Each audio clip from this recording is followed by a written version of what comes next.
One of the greatest scientists and philosophers of all time said, all disease comes from the gut. And we might say it a little different. All health comes from the gut.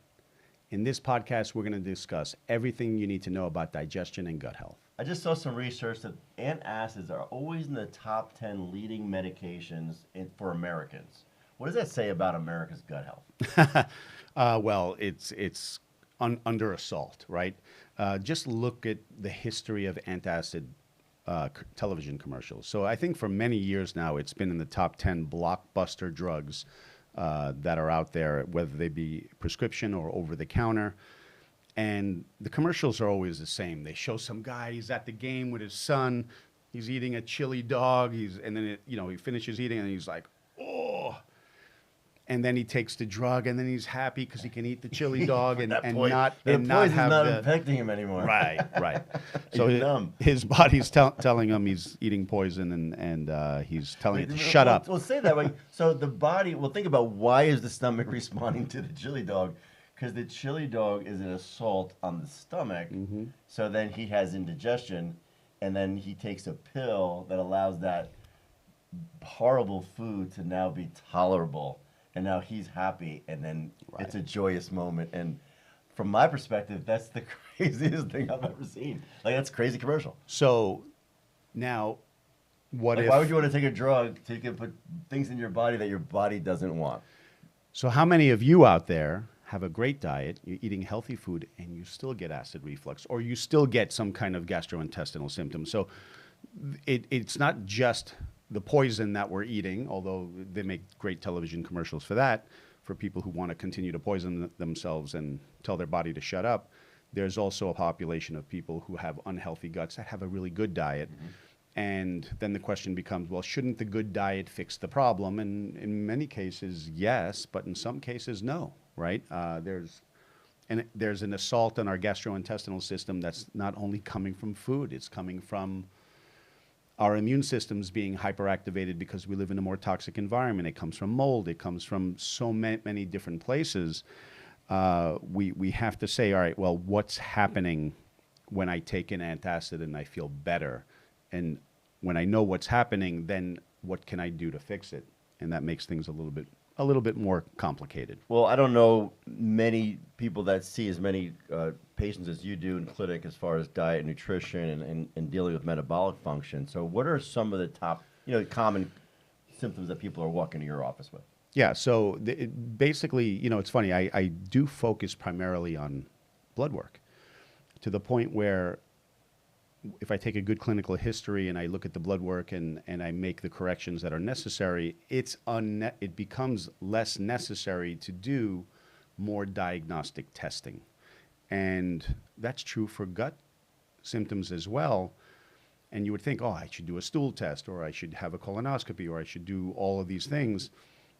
Well, blood work doesn't really say anything about your gut in a direct way, but there are some things that come up on the blood work together with the history that we can combine and say, this is probably what's going on. Look, if you come into the office and you have acid reflux or gas and bloating or loose stooling or constipation or any combination thereof that could be considered irritable bowel syndrome, if I do a stool test on you, I promise you it won't be normal. But what do I do with that information? Just the symptoms alone tell you that you have an abnormal gut. Will doing that test change my behavior as a doctor to give you recommendations? Probably not. Sometimes yes, but it's after we've already tried to correct the problem before spending all that money on some more esoteric type of testing. Well, and then spending money, people come to my office all the time and they're having stomach issues, and you see this industry when it comes to dealing with gut health. You've got fiber supplements mm-hmm. and probiotics and prebiotics and enzymes. And you see that if you go on the internet and mm-hmm. you tell people, take this, take that. So how do you approach that? Because there's so many, I've done some of those things myself. Sometimes things I can bind up using mm-hmm. some fiber, but I don't know exactly, kind of a shot in the dark for the most part. How would you approach that element or that aspect of how people are dealing with their gut health? So what we don't want you to do is to listen to this podcast and say, Dr. G told me to do this. What we want to do is teach you what's out there and what you might experience, and then how to pivot from there based on your results. So yes, there are situations where increasing fiber intake will absolutely improve your symptoms, or taking probiotics will absolutely improve your symptoms, and may be exactly what your gut needs. But there are situations where you can do that and make things worse. And then what does that mean, right? So it's really a matter of not trial and error, but understanding what's happening. So, if we look at the gastrointestinal system, it starts in your mouth, right? And it goes down your esophagus, gets to your stomach. Your stomach then processes the food and then releases it into the small intestines, where we absorb certain nutrients based on what enzymes are released there to break food down. And then we push what's left into our colon. And then our bacteria in our colon will then process the food from there, and then we eliminate. So each of those areas are different environments. You need a healthy microbiome and the ability to produce saliva. You need to have healthy teeth in order to break your food down and start that process. You need to be able to make hydrochloric acid in your stomach in order to break down proteins. You need to have the pH of your stomach get acidic enough to actually release the contents of your stomach into your small intestines. You need to be able to take that acidity coming out of your stomach and kind of hose it down with pancreatic enzymes in order to raise that pH to a more neutral level. And then those enzymes need to kind of act on the food while you can start absorbing the nutrition. And then you take what's left, like fiber, and push it into the large intestines, where the bacteria act on the fiber to do their thing. So that's kind of the process. And, you have to ask the question, do I have the inability to make enough stomach acid? Which is where, our conversation started, taking antacids. Well, what we believe is, let's just put it this way. Most people are probably under more stress than less stress. They're probably spending more time in a state of fight or flight or protection and defense than they are in a resting, digesting state. If that's true, and it seems to be true, then we're not likely to make enough stomach acid. And I will tell you that the overwhelming majority of stomach acid symptoms treated with antacids medication is due to not too much acid, but too little acid. Really? Okay. Yeah. And that blows people away. Like, what are you talking about? And the reason for that is, if we think about pH, pH is a measure of acidity versus alkalinity. There's a scale from 1 to 14. 7 is kind of neutral. That's your drinking water. Our body is like 7.34. That's our set point for pH. But our stomach produces acid that is hydrochloric acid. It's 2. It's very acidic. If I had a cup of hydrochloric acid right here, and I dip my finger in that cup for a period of time, and then pull my finger out, the flesh is going to be gone. I'm going to have bone there, right? That's how strong a pH of 1 or 2 is. And that's what our stomach is producing in order to break down the steak you just ate. So once that food is broken down sufficiently and the pH is low enough, there's a valve at the bottom of your stomach that opens up to release the contents into your small intestine so you can absorb the nutrition. If the pH does not get low enough, there's no signal to open that valve. So let's just say that instead of your pH getting down to 2, and I'm just using round numbers here, just to give you an idea, lemon is probably like 6.2, vinegar is probably 5.8, right? And we get down to hydrochloric acid, which is like 1 or 2. If we don't make enough, maybe the pH of our stomach contents gets down to 4.5. It's still acidic. I mean, you ever drink apple cider vinegar? It burns. Right. So if the contents of your stomach are not acidic enough, they're still acidic. And if you go to bed and those contents are sitting in your stomach, it's much more likely to reflux into your throat, into your esophagus, and burn. So it's acidic enough to burn, so we think, I have too much acid, and when actually it's not enough acid and you're not releasing the contents down into your small intestines. So what we want to do is stimulate that part of the nervous system that controls acid production. That's the resting, digesting part of the nervous system. We call it the parasympathetic nervous system. And that way we can produce more acid. And there are ways to do that. There's ways to stimulate the vagus nerve. There's ways to, don't watch the news while you're eating dinner, kind of a thing. Don't be in a state of hypervigilance or high stress. The breath work we do, getting into coherence. That will certainly help. But even doing a shot of apple cider vinegar, and I don't necessarily understand the mechanism here, but a lot of my patients, I'll tell them to do a shot of organic apple cider vinegar before dinner, and their reflux symptoms go away. And I believe the mechanism is you're kind of telling the vagus nerve, I need more acid, by taking in an acid. And then you'll produce more and things will function better. I believe that to be the case. That's why a lot of people take apple cider vinegar as a solution. And it can be a very good early solution. But sometimes you have to do more. Right, so things up. So great. So let's work our way down this process. So we talked about antacids.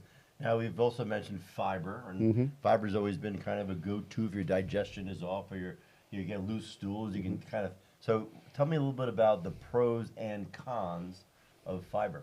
So fiber in our food, so let's just say our fruits and vegetables have fiber. It benefits us for a lot of reasons.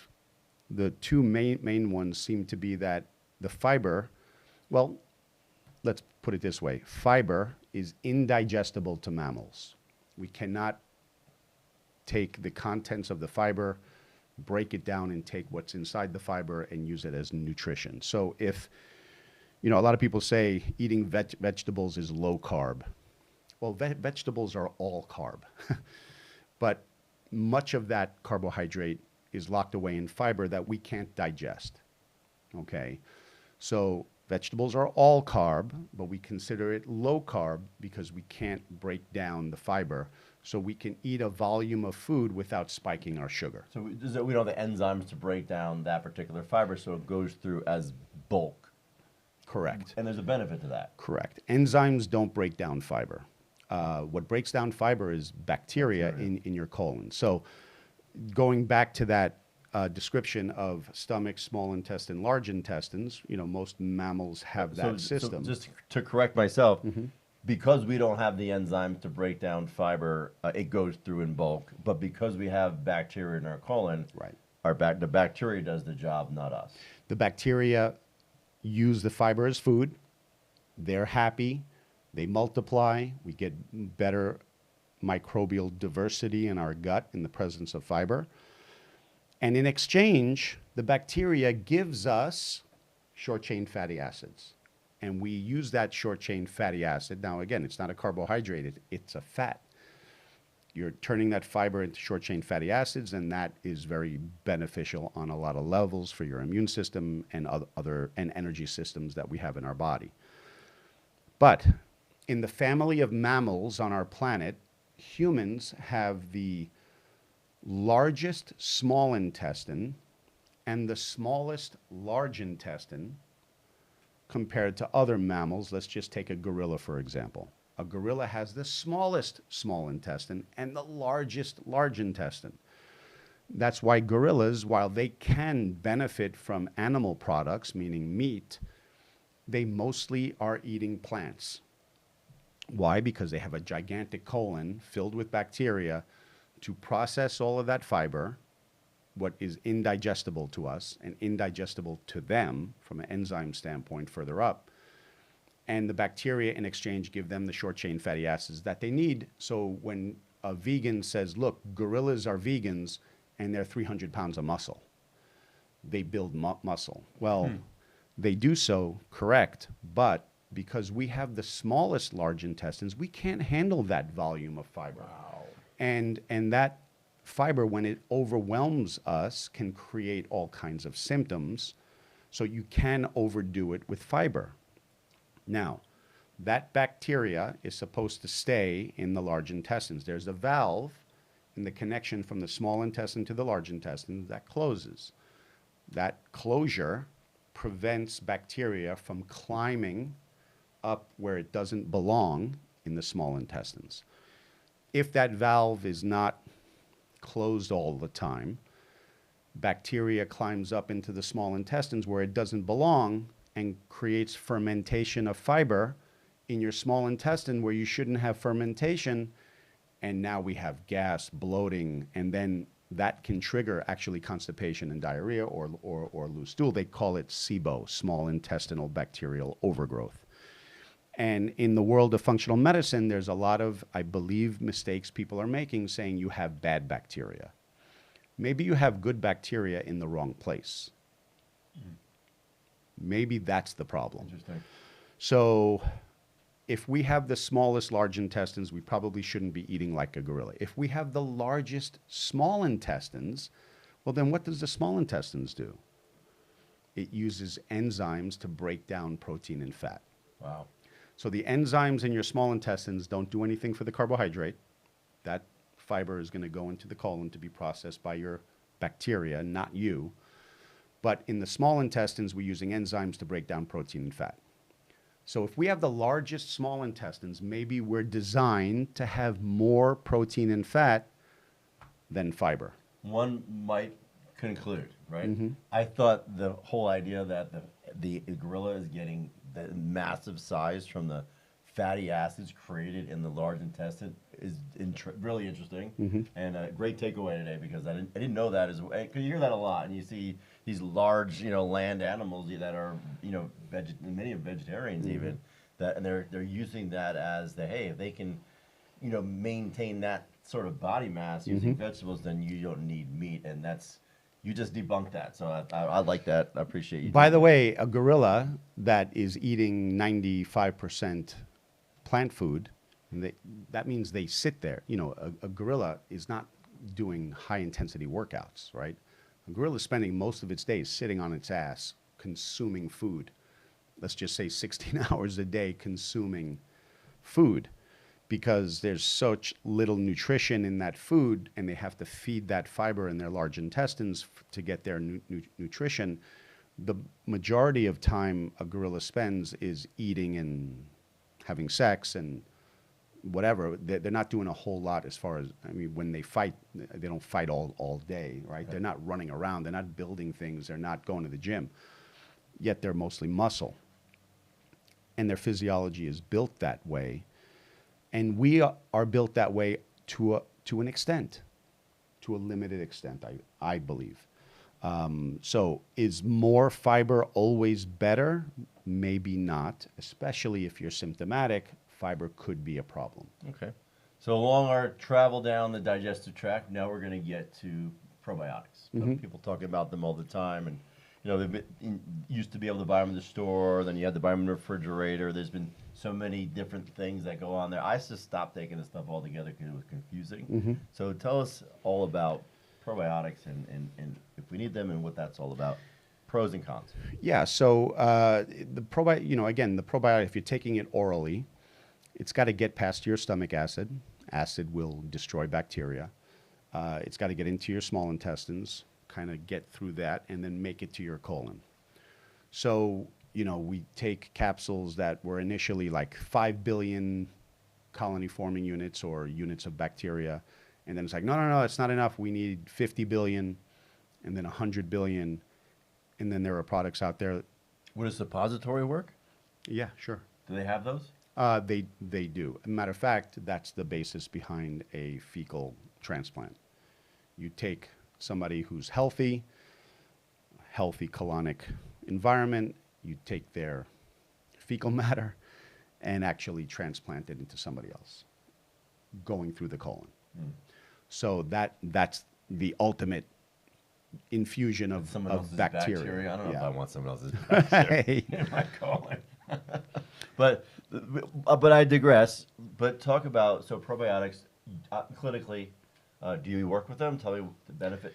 When you use them, or when you would not use them. There are there are different kinds out there. So one of the things we know is that even if the probiotic you're taking, if all the bacteria in that capsule are dead, you actually still can benefit from that, because that is going to create an environment where that bacteria, even though it's dead, becomes a favored bacteria. So you have all these families of bacteria in your gut, and you take in this extra amount of the favorable bacteria, and you create environments that allow that bacteria to multiply and grow.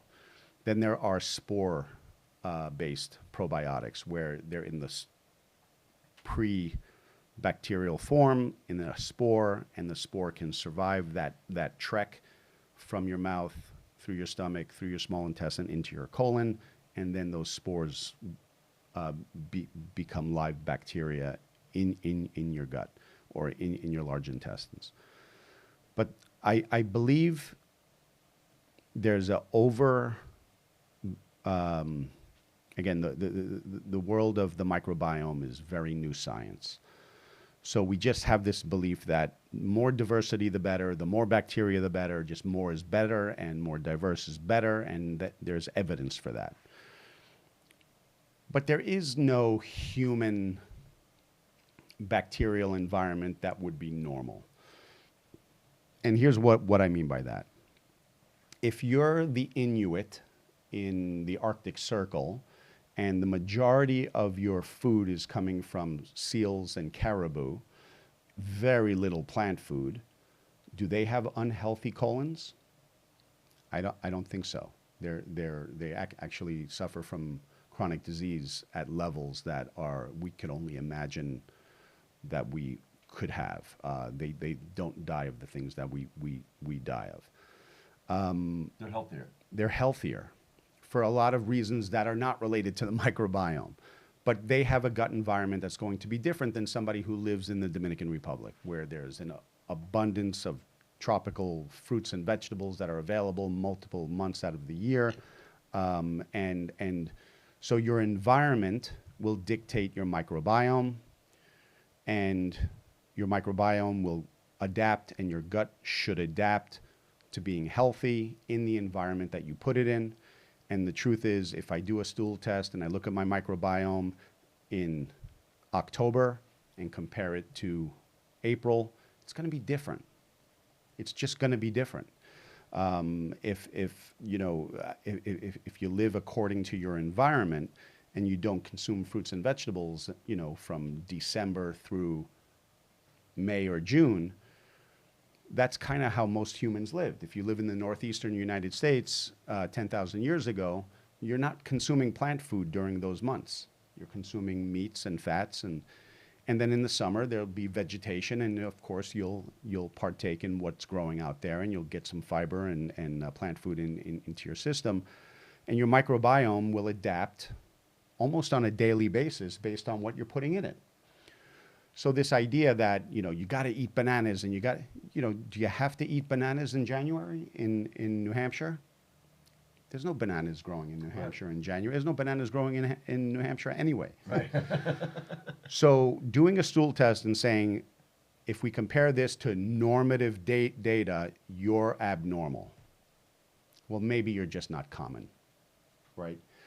So I don't think there's a clear answer to the fiber question, although... Or the probiotic. Or the probiotic question. Although, again, fiber and probiotics are kind of, right? Fiber is the prebiotic. Probiotic is the bacteria that they take the prebiotic and they eat it, and they give you some benefit by increasing their diversity and giving you short-chain fatty acids. But we also know that amino acids are fermentable by a completely different family of bacteria. So if you're a carnivore, your gut environment is going to adapt. The bacteria that benefit from an abundance of fiber will kind of die off, but they'll be replaced by bacteria that benefit from amino acids. And again, you could probably look at the research, and it's pretty clear that people with no fiber or low fiber, crappy diets, do worse than people with high fiber, crappy diets. But I don't think there's research on people with very healthy carnivorous type of diets versus very healthy vegetarian types of diets. I just don't think we have that research in the sphere of the microbiome. But just from first principles, it doesn't make sense that somebody who doesn't have access to any fiber whatsoever for a period of time in their life is going to suffer. So before we move on, if someone is on a carnivore diet and their microbiome is pretty specific towards breaking down those proteins and fats, and they go to a birthday party and now they haven't had any carbs in a while. They have a birthday party or some party where they have carbohydrates or whatever, chips or whatever. So would that explain the bloating reaction? 'Cause Yeah, the inability- probably. Okay. Probably. I mean, again, always going from physiological first principles. Do I have a double-blind controlled placebo study to? No, I don't, because they don't exist. But if you just go from first principles and say, all right, if my gut environment has been adapting to a carnivore diet for many, many months, and then I just go and eat a bunch of chips and stuff at a barbecue, hamburger buns, etc., could I have a reaction of loose stool, diarrhea, constipation, etc.? Yes. Does that mean that food is, well, that food is probably bad for you, but Well, we'll say if it was a healthy carbohydrate, Yeah. but your body didn't. So better if you had the best organic sourdough bread or something like that, but now my body is not used to it, so I might have a reaction Correct. until my body adapts again Correct. to that sort of thing. So just wanted to put that, because I noticed that myself, that I eat pretty clean, and then if at certain times I'll eat something that I really probably shouldn't, and I have a reaction. I am always happy that I have those reactions because my body is rejecting that which I'm avoiding, which is probably better for me than if it actually Right. enjoyed it so much that I wanted to have more. So good. So the other thing that I wanted to talk about, I know a lot of people are spending lots of money. before we go there, Sure, go ahead. I have a thought and I just don't want to forget it. So I have a patient who is about 70 years old. He had come to me with a history of multiple gastrointestinal surgeries due to an inflammatory bowel disease that wasn't exactly Crohn's, it wasn't exactly colitis, but it was some kind of combination thereof. But he had several surgeries on to his gut, and for about 20 years, and this is a very successful person who wants to live his life in the most abundant kind of way. He's got a great spirit and a great attitude, but every time he leaves his house, he's got to know where the toilet is.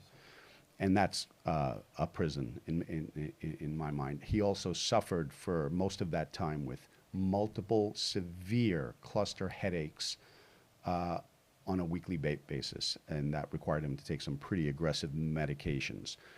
And when he did have a bowel movement, it was daily explosive diarrhea. And he went to the best doctors in New York City. Like I said, he's very successful, has access to the best. And the best was telling him, all right, well, you've had these surgeries, inflammatory bowel disease. This is just the way you have to live, and you need to just take in more fiber, get some Metamucil. And this was the advice he was given for over a decade. So I knew in working with him, we had to go with something completely different because the best advice is not working. From the gastroenterology world, I am not a gastroenterologist, but working from first principles, explosive diarrhea is exactly that. It's massive fermentation of whatever he's eating, resulting in this explosive response. So he went on a carnivore diet. And within just a couple of weeks, headaches are gone. Medication for the headaches are gone. He's planning trips. He's having normal bowel movements, predictable bowel movements, no urgency whatsoever. So the best advice was more fiber. That wasn't the best advice for him. So it's very important to understand, and again, what exactly happened, I don't know, but we removed fermentable, and all of his blood markers improved. His inflammation, his cholesterol, all the things associated with insulin resistance, his body composition, dramatic improvements. and I removed fiber entirely from his diet, entirely, you cannot tell me he's less healthy because of the low fiber diet. It just doesn't make any sense. Wow. So it's just interesting case where it's so important to look at it from a clinical perspective, from your experience, as opposed to give your garden variety, hey, take some more fiber, Right. and try to bulk it up somehow, not even understanding what was going on on many different levels, blood chemistry level, digestive level, enzymes. It's interesting because you have to ask yourself, if I have gut symptoms, digestive symptoms, the problem must be digestive. Well, not necessarily. Inflammation could be the main issue. And then addressing the inflammation could result in a better gut environment. Now, again, what came first, the gut problem or the inflammation? Well, Usually I'm it's gonna cut you in there because we're one talking direction. about inflammation, and we're talking about the gut, right? So when you talk about inflammation, what I've learned from you is that we've got these three major barriers in our body. One of them is our digestive system. So inflammation in the body, seeking out the digestive system for that inflammation to play its part, or it could be in the lungs, another barrier of Right. air, right? And the third barrier being our skin. Yep. So you talk about inflammation in affecting those systems, and the inflammation can be for anything, right? So we don't even know. So you're right. So when the digestive tract is involved, it could be any other system, other systems in the body, not just food. So intake. let's just say it's not inflammation. Let's just say it's stress. Let's just say you have a high stress life and you're producing more cortisol at times of day you shouldn't be producing cortisol. So with cortisol, a stress hormone, it actually is also a blood sugar hormone, a sleep hormone. If your sleep is disrupted or your cortisol production is disrupted through stress throughout the day, that cortisol actually has an impact on the lining of your entire digestive system from top to bottom, creating a narrower or insufficient mucosal protective layer. The intestinal cells are more likely to break apart, and that can result in the problem being associated with a stressful environment where cortisol during your waking hours is excessive compared to when you're sleeping, and if you're not sleeping well, etc. So problem could be stress, problem could be inflammation, the problem could be energy production. Your gut, we always say the most energy expensive system in your body is your central nervous system. It's 2% of your body weight. It can use up to 30% of your oxygen. Well, your digestive system is pretty darn active. As a matter of fact, when you do have a stool, when you do have a bowel movement, 40% of your stool are dead cells. Because that's such an active organ, you're constantly sloughing off cells and replacing them. And if the rate of repair... From your digestive tract. Yeah. Yes. If your rate of destruction is greater than your rate of repair, then you're going to have a problem. In order to repair, you need energy production. If you don't have sufficient energy production, and that could be due to anemia, that could be due to poor red blood cell health, poor vitamin B12 and folate, creating oxygen delivery system that's suboptimal. Now your digestive system doesn't have the energy it needs to meet your needs. So we have an energy problem that could be the cause. It could be an immune system problem. It could be an inflammation problem. It could be a stress problem. Or it could be the things that we talked about related to the gut, Okay. right? So understanding where the primary concern is, your primary root cause. metabolic, just the primary metabolic system that should be addressed first. Right, right. Yeah. So great. So that's so it's not just, hey, you've got loose stools, take Right. some fiber. There's stuff going on. Dr. Right. Steve just broke it down for you. That being said, people spending hundreds of dollars, even more, on stool tests and all these tests to check their digestive system. What's your take on that? Yeah, so stool tests can be very beneficial if there's some kind of pathogen, right? Some kind of parasite, bacteria, or virus that's influencing what's going on. But those are usually acute problems. And a stool test can be beneficial there. Sometimes you have what we call pancreatic insufficiency, the inability for your pancreas to make the digestive enzymes to release into your small intestines to break down food. And when food is insufficiently broken down and it gets pushed further down the line, now areas of the digestive system are trying to deal with food products that really should have been broken down further higher up. So, that is going to play a role. So getting back to, just repeat the question just so I don't go off too much on I a wanted to tangent. ask you because a lot of people come out, they'll go to a functional person or a Okay, nutritionist, correct. and they do all these crazy tests.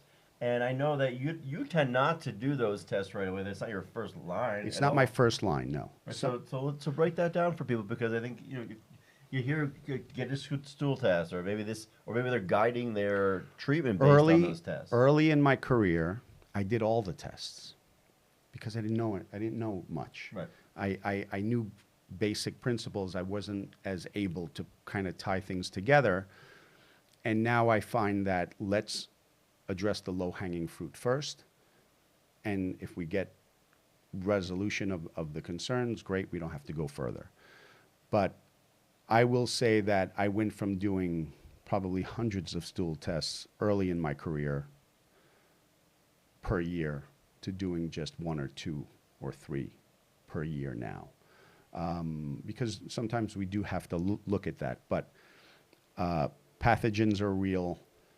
Pancreatic insufficiency is real. Stool tests can be helpful with that. People do have bleeding disorders that will cause anemia. Those are real, and doing further testing can be important. But for the most part, people who suffer from chronic I don't feel good itis are not in the pathology state yet.